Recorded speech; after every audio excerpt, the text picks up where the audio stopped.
ఎన్నికల సంఘానికి వ్యతిరేకంగా పార్లమెంటు నుంచి ఈసీ కార్యాలయం వరకు ప్రతిపక్షాలు తలపెట్టిన నిరసన ర్యాలీని ఢిల్లీ పోలీసులు భగ్నం చేశారు. పరిస్థితి ఉద్రిక్తంగా మారడంతో రాహుల్ గాంధీ, ప్రియాంక గాంధీ సహా ఇతర ఇండీ కూటమి ఎంపీలను పోలీసులు అదుపులోకి తీసుకున్నారు.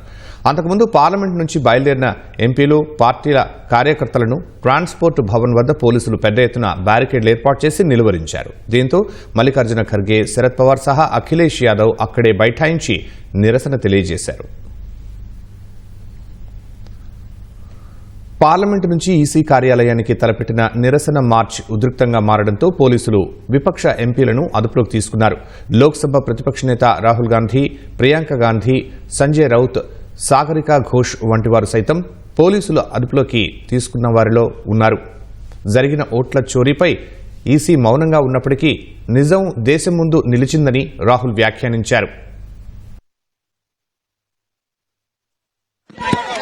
एक्चुअली बात नहीं कर सकते हैं, रियलिटी ये है क्योंकि सच्चाई देश के सामने है और ये जो लड़ाई है ये राजनीतिक नहीं है, ये कॉन्स्टिट्यूशन की लड़ाई है, कॉन्स्टिट्यूशन को बचाने की लड़ाई है, वन मैन वन वोट की लड़ाई है.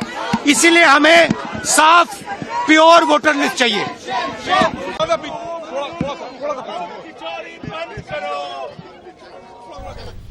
బీహార్లో ఎస్ఐఆర్ను వ్యతిరేకించడం సహా లోక్సభ ఎన్నికల్లో ఓట్ల చోరీ జరిగిందని ఆరోపిస్తూ ఇండీ కూటమి ఎంపీలు పార్లమెంటు నుంచి ఎన్నికల సంఘం కార్యాలయం వరకు నిరసన ర్యాలీని ప్రారంభించారు. రాహుల్ గాంధీ నేతృత్వంలో విపక్ష సభ్యులు పెద్ద సంఖ్యలో ర్యాలీలో పాల్గొన్నారు.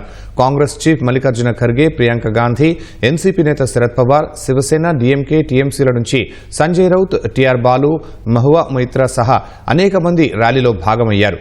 ఎన్నికల సంఘానికి వ్యతిరేకంగా నినాదాలు చేశారు, ప్లకార్డు ప్రదర్శించారు. ట్రాన్స్పోర్ట్ భవన్ వద్ద పెద్ద ఎత్తున బ్యారికేడ్లు ఏర్పాటు చేసి వారిని పోలీసులు అడ్డుకున్నారు.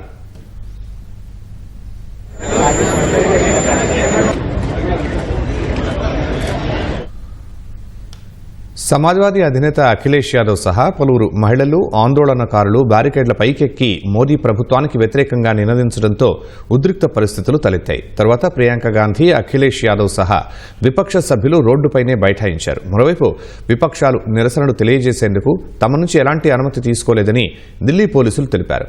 ఢిల్లీలో భద్రతను కట్టుదిట్టం చేశామని, అనేక చోట్ల బ్యారికేడ్లు సిద్ధంగా ఉంచినట్లు వివరించారు. सरकार अगर शामिल हो वोट कटवाने में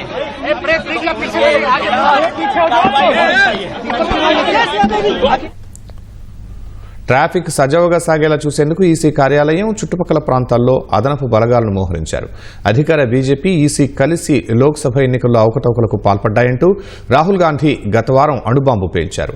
కర్ణాటకలోని మహాదేవపుర అసెంబ్లీ నియోజకవర్గంలో 1,00,000కు పైగా నకిలీ ఓట్లు పోలయ్యాయంటూ కొన్ని పత్రాలను మీడియా ముందు ప్రదర్శిస్తూ విశ్లేషించారు.